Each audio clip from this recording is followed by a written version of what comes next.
semuanya, menjaga sebuah kelestarian lingkungan merupakan tanggung jawab kita bersama. Semua orang, tak pandang bulu, juga harus turut andil dalam menjaga kelestariannya. Memang itu bukan sebuah hal yang mudah.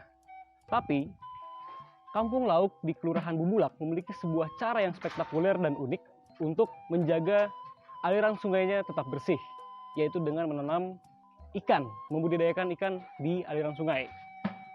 Bersama saya Muhammad Haikal Fasya dari kelompok 83 KKM Untirta, inilah video dokumenter Kampung Tangguh, Kampung Lauk.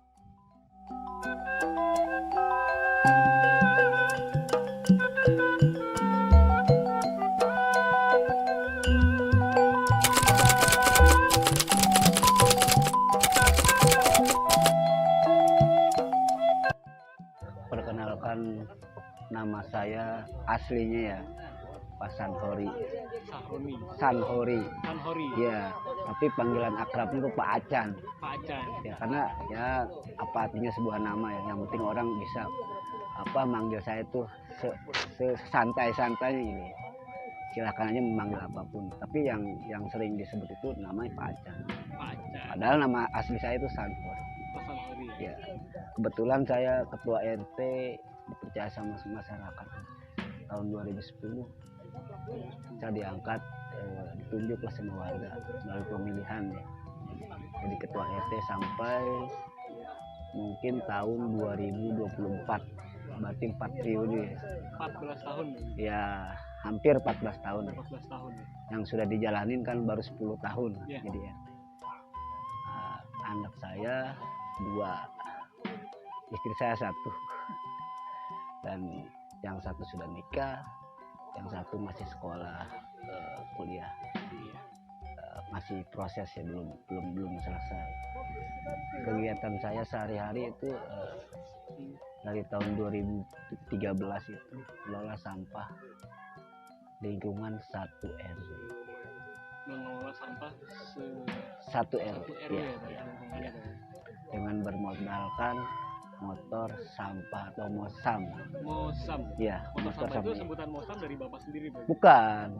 Banyak orang lah yang nyebut mosam itu ya, karena kita udah sebenarnya kan motor biasa ya, itu karena orang pengen enak yang bergandengan dengan sampah jadi dibilangnya motor sampah mosam. Ya, jadi supaya enak kali nyebutnya ya. Mungkin itu aja ya yang saya ceritakan data pribadi saya. Untuk kegiatan lain mungkin ya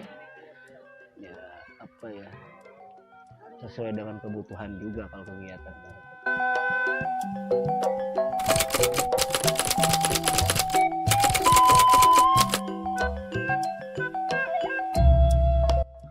Kalau tentang Kampung Lauk ini kebetulan ya ada teman-teman juga, kita selaku yang di sini mungkin yang paling aktif ya.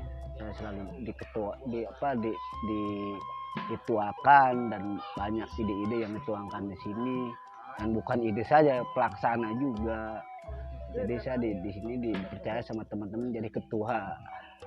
Jadi ketua. Ya, ketua gerakan pungut plastik atau yang dinamakan gepuk.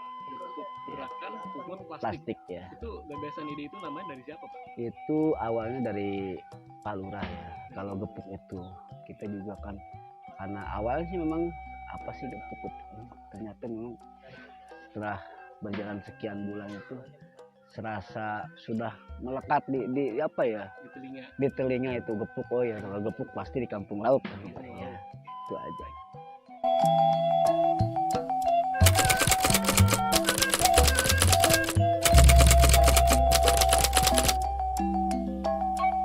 Itu gepuk itu sangat berhubungan dengan Kampung Lauk. Kita awalnya 2019 ya, kita ada kegiatan bersih-bersih lingkungan, khususnya kali atau saluran irigasi Cibenda ini. Kita bersih-bersih. Waktu itu yang terlibat 2 kelurahan ya. 2 kelurahan. Ya, 1 kelurahan Bubulak, 2 kelurahan Situ Gede. Kebetulan program itu ya memang dari kecamatan, mungkin dari kota ya. Nah, kita selaku di bawah harus melaksanakan perintah Pak Lurah juga. Kebetulan saya kan ketua RT juga ya, sama RT RW warga kita siap untuk membersihkan saluran kali ini yang dilintasi berapa RW, ada 4 RW yang terlintas di Kali Cibenda ini. RW 11 kebetulan di saya kan, RW 9, RW 6 itu Kelurahan Bulak 3, terus yang kesananya itu RW 10 Setu Gede. Sudah masuk Situ Gede? Ya, udah masuk Situ Gede. Nah setelah itu bersih-bersih, kita kan khawatir dengan banyaknya sampah di kali itu. Kita lakukan kerja bakti massal di 2 kelurahannya. Ternyata alhamdulillah bersih ya. Nah setelah bersih itu kali mau diapakan? Ya, ada ide-ide lah kita dengan Pak Lurah, sering ngobrol dengan Pak RW juga gimana caranya untuk pencegahannya. Awalnya kita hanya nangkap sampah aja, kita pasang jaring sekat-sekat karena kan kita tujuannya hanya mengendalikan sampah. Ya setelah itu berbulan-bulan kita, hampir mungkin 3 bulan lebih lah kita mengendalikan sampah. Tapi kan itu sampah itu memang setelah kita tahu seperti apa sampah larinya seperti apa ya, barulah kita ada ide untuk tanam ikan. Dan ikan pun hanya upaya pencegahan lah. Supaya warga nggak buang sampah. Itu supaya warga tidak buang sampah ke kali itu. Tapi alhamdulillah ya, kita coba dengan ya seminimal mungkin ya, dananya pun kita dana swadaya. Akhirnya barulah kita bisa menanam ikan itu, dan dibantu juga Pak Lurah juga ikut nanam juga, warga semuanya terlibat. Setelah berapa bulan berjalan, kita ada ide-ide yang lain. Mungkin untuk kegiatan ini nggak mungkin lah kita kalau tiap hari nongkrong di sini ya. Harus ada saungan ya. Ya untuk mantau juga. Kebetulan kan waktu bulan Desember itu musim hujan yang sangat luar biasa. Curahnya tinggi. Ya, curahnya tinggi. Nah, kita kan kewalahan juga untuk berteduh di mana ya. Nah, kita buat rame-rame dengan warga, gotong royong. Bahkan dananya pun kita ya swadaya dari masyarakat. Swadaya, Pak? Ya, swadaya. Semua ini swadaya. Kebetulan di rumah saya itu ada kegiatan semacam belajar mengajar. Ini sudah mulai dari tahun 2015. Nah, karena sekupnya satu RT kecil ya, maka saya alihkan ke sini. Oh, jadi yang awalnya satu RT aja, jadi ya, kita gabung di beberapa supaya RT. Supaya lebih leluasa. Kita harus menikmati satu RW. Mungkin RW yang lain pun boleh, silakan. Terbuka untuk umum. Ya, terbuka untuk umum. Siapapun ingin belajar, ya. mengajar bisa sini. Kebetulan kan bahasanya kan pelajarannya pun hanya pelajaran bahasa Jepang, bahasa Inggris, dan lingkungan. Iya. 3 itu, Pak? Ya, ini yang dilakukan di Saung Samedi. Namanya Samedi ini. Ini ide Pak Lurah nih, Samedi ini. Saung Mengaji dan Edukasi. Ya. Oh, itu panjangannya Samedi. Jadi ya, Saung Mengaji dan Edukasi. Jadi disingkat jadi Samedi. Ya. Kan kalau kita tahu kan Samedi kan bersemedi gitu. Iya. Saya awalnya nggak tahu Samedi apa. Ternyata ini kata Pak Lurah. Ini artinya ini PRT. Saung Mengaji dan ya. Ngertilah saya. Akhirnya kan iya, yang punya ide Pak Lurah nama Samedi. Terus kegiatan ini alhamdulillah, kegiatan belajar ini sudah berjalan selama pandemi ini ya. Mungkin walaupun jarang-jarang tapi tetap ada. Tetap ada pas selama pandemi. Ya, ada anak-anak dari. Kebetulan saya kerjasama dengan 3 universitas ya. Satu dari IPB, ya 2 dari EHIMA, Jepang. Dari Jepang, Pak? Ya, sama Tagawa. 3, ya. Tagawa University, Pak? Ya, itu berarti saya kerjasama dengan 3 fakultas itu. Dan saya sangat terbantu banget ya. Beliau pun sering memberikan segala macam bantuan untuk saya, terutama bantuan untuk masalah di lingkungan. Karena memang keterbatasan saya selaku ketua RT, saya kan nggak mungkin melakukan sendiri tanpa ada kepanjangan tangan orang lain ya. Betul. Dan saya sangat bersyukur banget ya ada orang yang mau peduli di wilayah RW 11 ini. Dan alhamdulillah sampai sekarang kegiatan sosial ini khususnya di lingkungan ya tetap berjalan. Ya.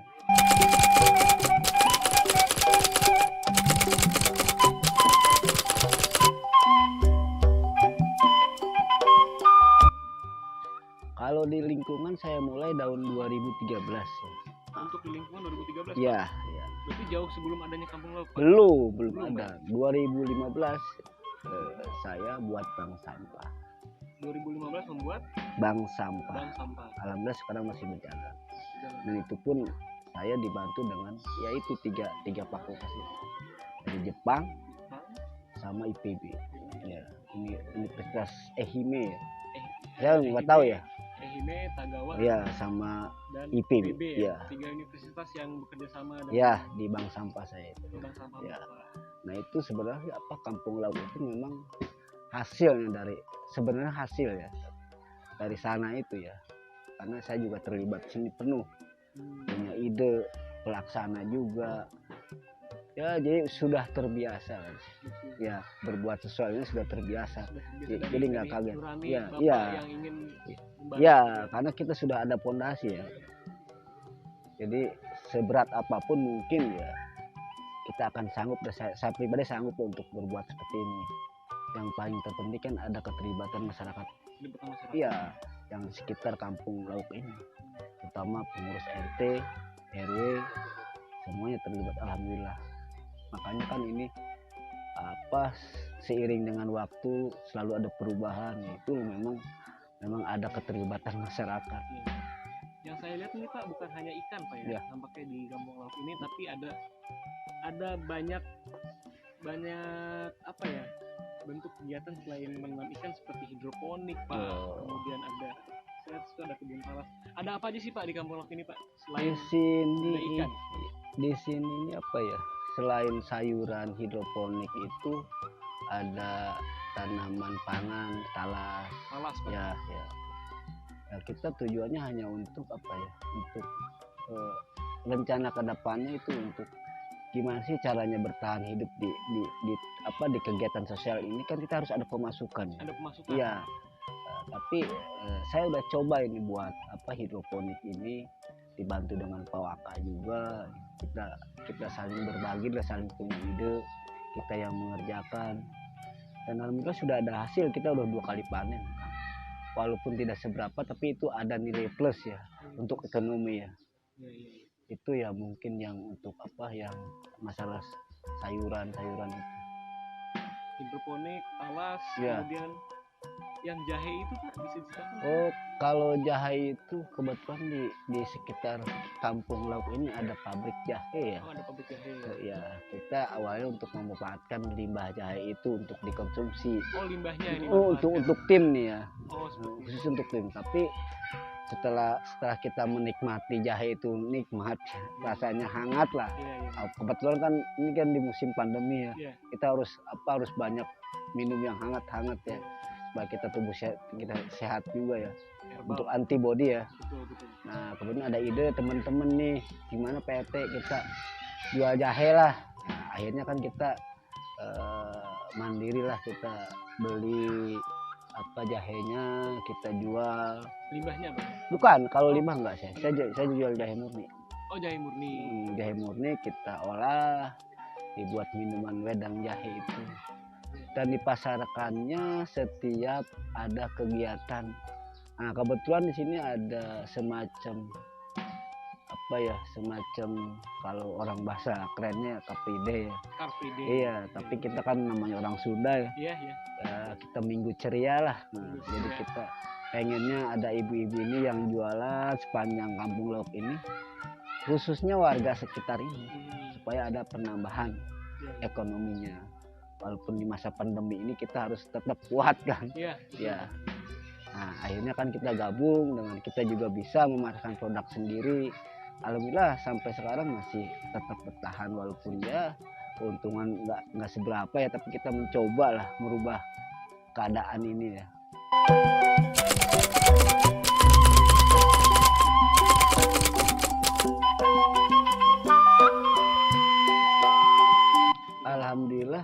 ikannya ini yang ada di antara sekat-sekat ini kita pelihara aja dan untuk untuk wisata aja ya, yang besar-besar itu.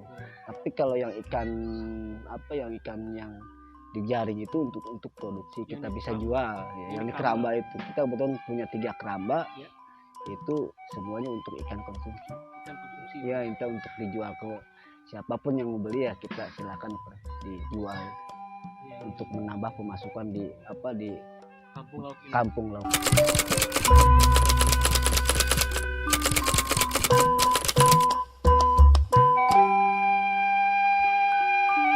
Saya salah satu pengurus RT juga harus peduli ya tentang pandemi ini. Kita selalu mengingatkan ke masyarakat ya, mengingatkan ke masyarakat khususnya ya, selain keluarga ya warga sih. Kita harus ikuti aturan protokol pemerintah tentang kesehatan pandemi ini, karena memang virus ini sangat berbahaya ya. Tapi kalau kita mematuhi aturan yang diterapkan sama pemerintah tentang protokol kesehatan, insya Allah lah kita, apalagi kita muslim ya, kita selalu sholat 5 waktu, kita bersih kan syaratnya seperti itu ya, makan yang cukup walaupun dengan ala kadarnya ya. Kalau pikiran saya itu kan nggak terlalu jauh-jauh banget ya pandemi ini, nggak terlalu khawatir berlebihan lah ya. Yang penting kita jaga kesehatan, sering cuci tangan pakai sabun. Sebenarnya itu aja yang saya terapkan di keluarga atau keluarga ya. Tergantung dengan yang lain-lain kan, terkait dengan yang lain itu istilahnya apa ya, hanya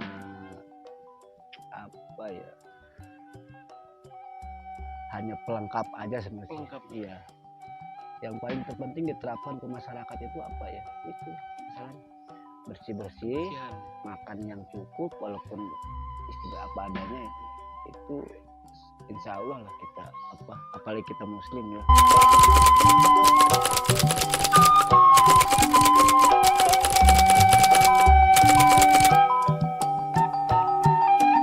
Kalau itu jelas terjadwal ya, sebelum waktu bulan Maret itu ya, pandemi itu bulan Maret ya.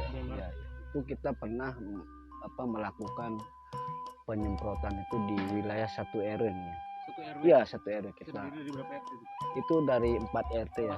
Ya, kita gabung dengan warga, dengan pengurus RT RW dan dengan tim juga. Kita keliling satu warga untuk antisipasi COVID itu ya. Kita semprot dengan disinfektan itu. Alhamdulillah itu sudah dilakukan ya. Terus, rutin, Pak? Itu mungkin hanya sekitar 4 atau 3 kali, 4 kali lah. Terakhir kemarin itu hari Sabtu, Pak. Sabtu. Ya. Hari Sabtu itu saya melakukan juga penyemprotan satu wilayah 1 RW ini dari mulai sekolahan sampai ke gang-gang yang keluarga itu. Nah, itu dilakukan dengan tim dan warga. Ya. Tim gepuk ya. Tim gepuk ya. Ya.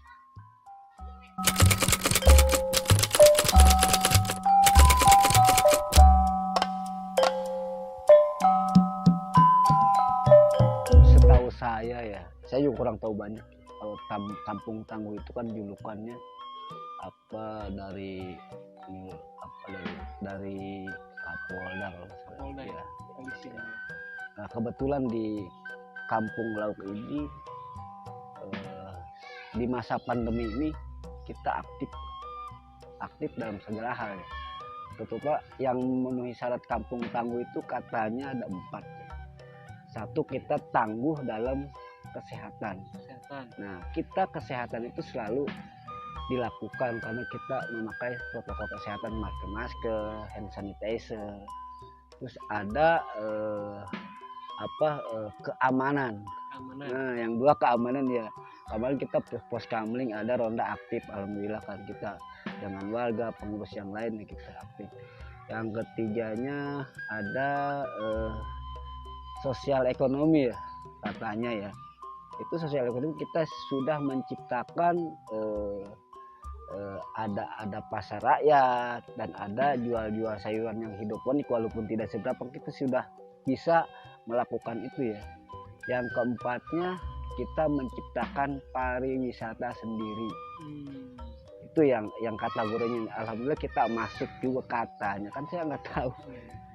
Itu yang dibilang kampung tangguh, makanya kan kita ada kunjungan dari Pak Wali Kota sama Pak Kapolres itu. Kampung tangguh ada 4 syarat itu, kebetulan kita masuk syarat itu aja sebenarnya.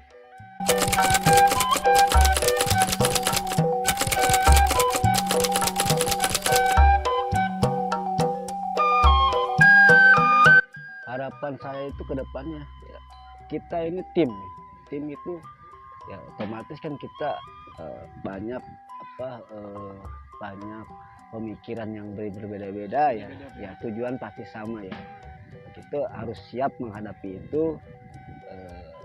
Yang paling terpenting kita selalu kompak, itu di Kampung Lok ini untuk kemajuan kedepannya ya. Harapan kedepannya itu saya ingin mengembangkan ya yang sekitar berada di kali Cibenda ini. Model sayuran lagi atau nambah ikan lagi atau mainan anak-anak lagi supaya lebih hidup ya. Terus yang terakhir ini hanya sekedar bukan untuk pamer, tapi kita sudah membuktikan di Kampung Lek ini jaga lingkungan masing-masing ini gitu. Mudah-mudahan ada kampung lain atau ya wilayah lain yang ikut juga seperti yang meneladani. Ya itu aja ya. Harapan saya itu supaya karena lingkungan bersih itu akan indah. Terus